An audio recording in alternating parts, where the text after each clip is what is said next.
Halo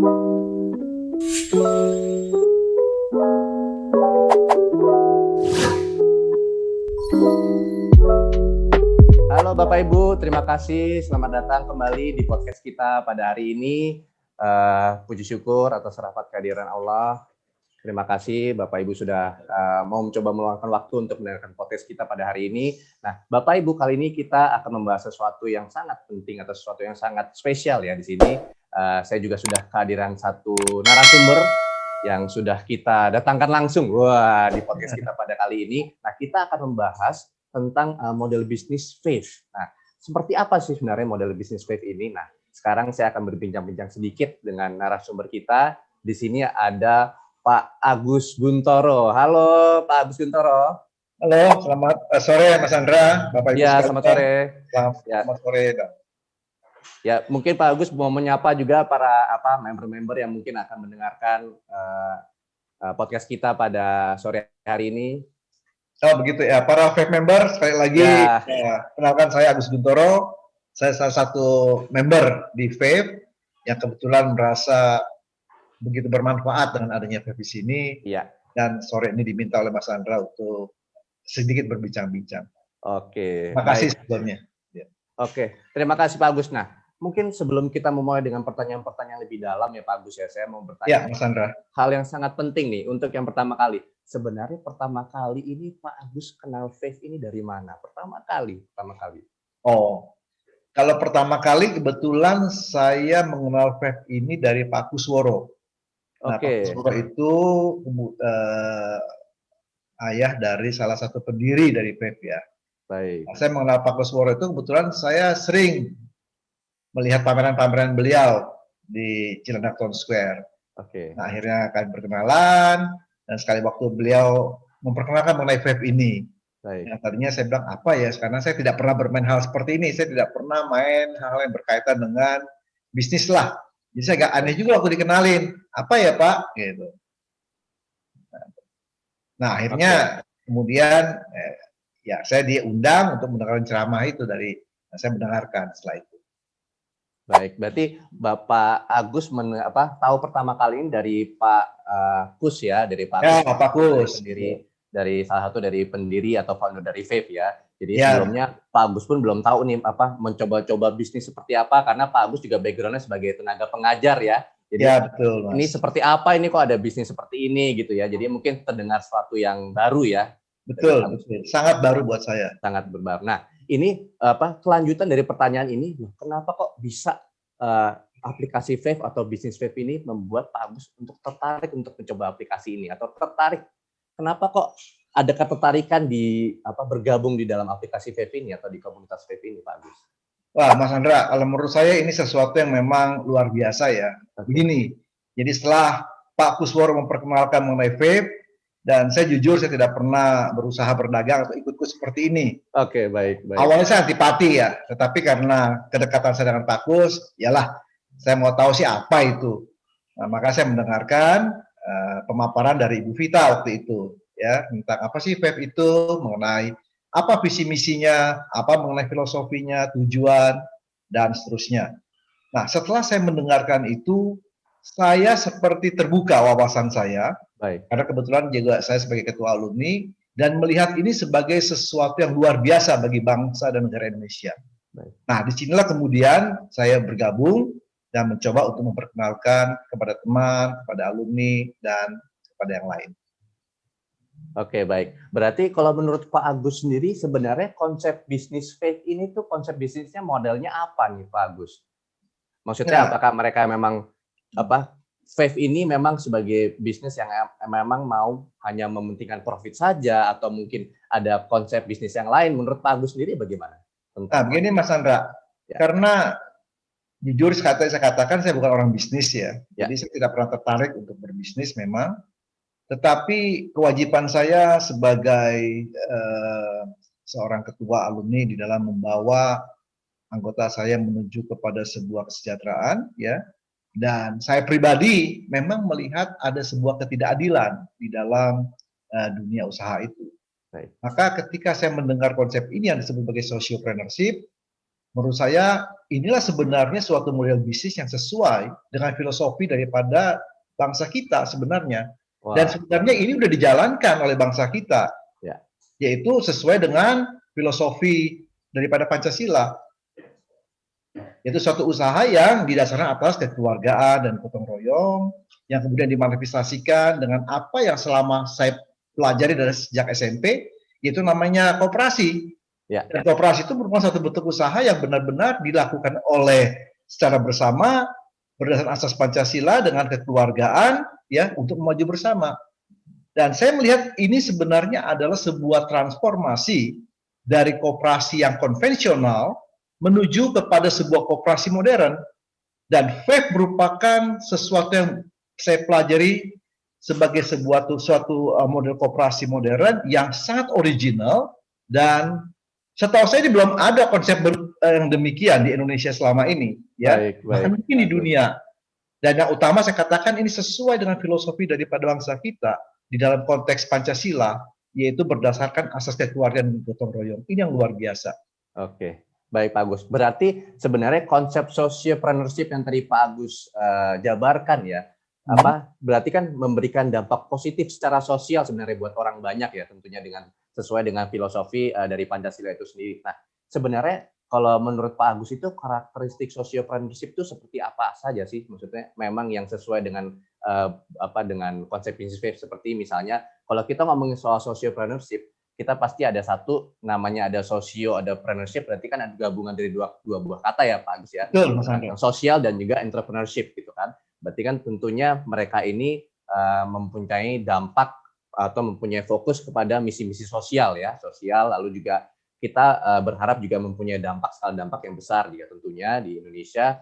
Lalu juga ini tadi yang Bapak Agus juga jabarkan adalah kita ini dari konsep bisnis yang sebelumnya Bapak Agus bilang itu adalah suatu model bentuk koperasi ya. Jadi koperasi yang sebelumnya konvensional ini bisa dikatakan dalam bentuk sekarang lebih bertransformasi jadi konsepnya digital atau ada inovasi di situ ya. Betul. Nah, seperti itu. Nah, ini saya juga ingin menanyakan kepada Pak Agus juga. Sebenarnya karakteristik yang sudah tadi Pak Agus jabarkan berarti ada di Faith ini ya? Ya, Mas Andra, sebelumnya saya tidak tahu apa itu sociopreneurship. Oke. Tetapi dari penjabaran yang saya dengarkan dari Bu Vita, kemudian saya coba untuk memahami bahwa sebenarnya sociopreneurship itu memang terdiri dari dua frasa ya, socio dan preneurship. Ya. Kalau entrepreneur itu umum saya dengarkan. Betul. Tapi istilah sociopreneurship itu buat saya baru.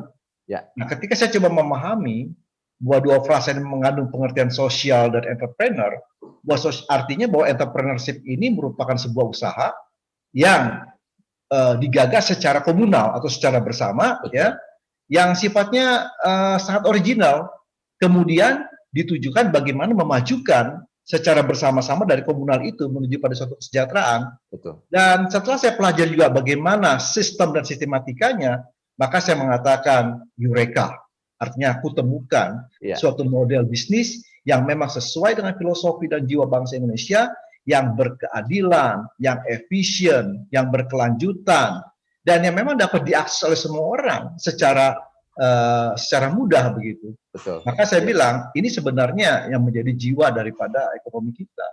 Ya. Dan tentunya juga bisnis sociopreneurship ini atau konsep ini juga selaras juga dengan apa yang sekarang sudah adanya kemajuan teknologi ya. Makanya dari Faith ini kita berangkat dari sekarang para pengguna smartphone kita bisa bilang ya. Tentunya juga para pengguna smartphone ini juga bisa langsung mengakses bisnis Faith ini, dan juga bisa dikatakan ini juga merupakan bisnis model atau konsep bisnis yang semuanya sebenarnya bisa pakai ya Pak Agus ya. Jadi karena tentunya bisnis ini atau para merchant-merchant yang nanti ya bisa bergabung atau juga para member-member bergabung ini bisa langsung merasakan atau bisa merasakan ya benefitnya seperti apa untuk bergabung. Nah, kalau tadi saya katakan bahwa sekali lagi bahwa di dalam model suatu ekonomi yang didasarkan atas asas kekeluargaan gotong royong, dan kita punya manifestasi itu dalam bentuk namanya koperasi. Betul. Dan ini merupakan manifestasi daripada ekonomi Pancasila. Dan Faith, saya katakan tadi, merupakan transformasi modern dalam konteks koperasi tadi, ya, menuju kepada sesuatu yang modern, ya Faith ini. Ya. Hanya kelebihan Faith ini adalah dia mempunyai sistem dan mempunyai sistematika yang sesuai dengan zamannya. Ya. Nah, zamannya sekarang terutama di dalam kondisi pandemi ini, di mana setiap orang tidak mempunyai istilahnya menghindari berkerumun, kemudian menghindari pasar-pasar konvensional, maka ini merupakan suatu breakthrough yang benar-benar menjadi sesuatu yang sangat cerdas sistem ini dibuat. Ya, artinya Vape saya mempelajari kembali sebagai suatu digital platform yang memang sesuai dengan zamannya. Kemudian dia juga berfungsi sebagai marketplace, kemudian juga sebagai payment gateway. Jadi ini benar-benar memberikan sebuah pengajaran kepada masyarakat kita tentang literasi digital dan inklusi keuangan. Dan benar-benar saya bilang ini merupakan sebuah konsep original yang sangat jenius, luar biasa ya, yang dibangun oleh anak-anak bangsa. Sebagai literasi digital, artinya bagaimana memperkenalkan penggunaan daripada digital media berdasarkan prinsip jaringan untuk mencari informasi dan bertransaksi. Pada saat yang bersama juga sebagai inklusi keuangan yang didasar atas pelayanan digital sehingga memudahkan orang untuk melakukan transaksi dan mendapatkan berbagai kemudahan. Dan ini ada di Vape secara komprehensif. Dan ini sesuatu yang saya bilang, makanya saya katakan tadi, ini luar biasa sekali. Dan ingat bahwa Indonesia dengan jumlah penduduk 270 juta, itu akses terhadap internet itu mungkin sekitar 50%. Dan anak-anak milenial jelas memahami bagaimana menggunakan, tapi generasi Z, X itu tidak begitu memahami. Nah, dengan kemudahan yang disediakan oleh Vape, ya, berupa sebagai digital platform dan marketplace tadi yang saya katakan, ini merupakan sebuah edukasi dalam konteks literasi digital pada saat yang bersamaan sebagai inklusi keuangan dan memberikan kesejahteraan secara apa? Berkeadilan dan berkelanjutan. Di mana keadilannya? Siapapun yang menggunakan Vape ini dengan sistem yang dibuat, istilahnya adalah berbagi bonus. Kemudian bagaimana ini berkeadilan? Ya, siapapun yang ingin mendapatkan ya bebas. Dan yang paling penting adalah dapat dilakukan oleh siapapun dari berbagai umur dan golongan.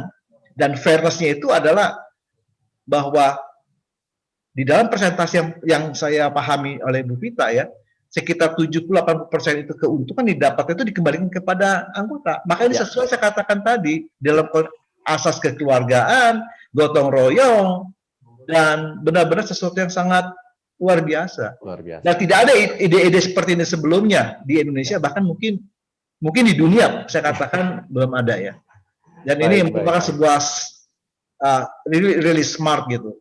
Nah, dalam kondisi ini orang-orang yang tidak bisa berusaha, tidak perlu toko, ya, membangun sendiri, kemudian berbelanja di antara anggota, di antara RT istilahnya, komunitas sendiri, menjadi efisien, tidak perlu lagi ada berbagai macam, misalnya biaya-biaya yang ditanggung sebagai bagian dari infrastruktur, ya, kemudian memecah rantai daripada bisnis sehingga lebih efisien, sehingga lebih murah.